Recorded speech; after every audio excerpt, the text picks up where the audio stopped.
দেখো বন্ধুরা, এটা হচ্ছে দমদম প্ল্যাটফর্ম। আর এইখানে এই যে দিদাটা বসে আছে, আজকে 4-5 দিন হয়ে গেছে এই দিদাটা বসে আছে এখানে। এনাকে যেই বাড়িতে ইনি 20 বছর ধরে কাজ করেছে, সেই বাড়ির লোকরা এনাকে এই যে দমদম প্ল্যাটফর্ম 3 নম্বরে এখানে বসিয়ে রেখে চলে গেছে। বলেছে তুমি এখানে বসো, আমরা আসবো, এসে তোমাকে নিয়ে যাব। আজকে 5-6 দিন হয়ে গেছে এইভাবে ইনি বসে আছে। তাহলে ভাবো, মানুষ শুধু ভাবো, কিচ্ছু দিয়ে যায়নি, শুধু এই যে একটা ব্যাগ আর এই যে একটা চাদর, এই ঠান্ডার মধ্যে ভাবো। এই দিদার কেউ নেই, একটা বাড়িতে থাকতো, 20 বছর ধরে সেই বাড়িতে কাজ করেছে, থেকেছে। মানুষ তো বাড়িতে একটা যদি পশুকেও পোষে তার উপরেও মায়া থাকে, তাই ইনি তো মানুষ। 20 বছর ধরে যেই বাড়িতে থেকেছে, তারা কি করে পারলো একটা মানুষকে এইভাবে পথে ছেড়ে দিয়ে চলে যেতে?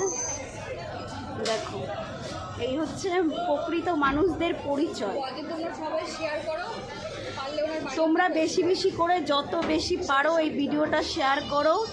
ওনার যদি কেউ চেনা পরিচিত থাকে, ওনাকে জানি এখান থেকে নিয়ে যায়। দেখো এই দিদাটাকে অবস্থা দেখো, আজকে 5 দিন ধরে এখানে এইভাবে বসে আছে, অপেক্ষা করছে যারা রেখে গেছে তারা এসে নিয়ে যাবে। এনাকে এইভাবে ফেলে রেখে চলে গেছে।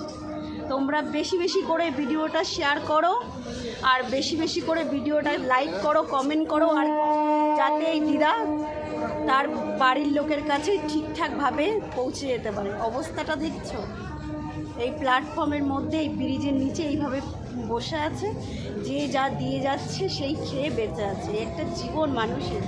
আর সেই বাড়ির লোকদের কথা ভাবো, যেই বাড়িতে 20 বছর ধরে থেকেছে, তারা কিভাবে এভাবে রাস্তায় ফেলে রেখে চলে গেছে। একটা অসহায় মানুষ হচ্ছে মানুষ। এটা হচ্ছে দমদম প্ল্যাটফর্ম, এই যে হচ্ছে ব্রিজ, এই যে পুরো দেখো। আর এই যে ব্রিজের নিচে এই যে বসে আছে, এই যে পরিস্থিতি দেখো।